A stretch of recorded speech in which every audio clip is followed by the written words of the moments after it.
Ha? Hindi tayo gagawin magdamit. Hindi pa natin tinanggap si Kristo. Hindi natin magawa.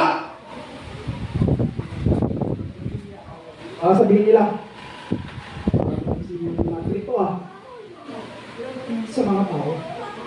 Pero nung binihis mo na si Kristo, wala kang pakialam kung anong sasabihin.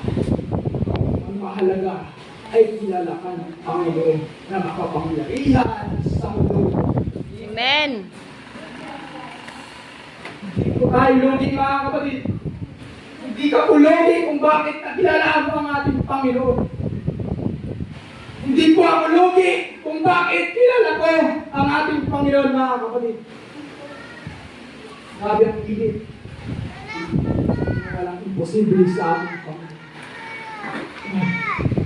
Walang tayo ng ating Panginoon.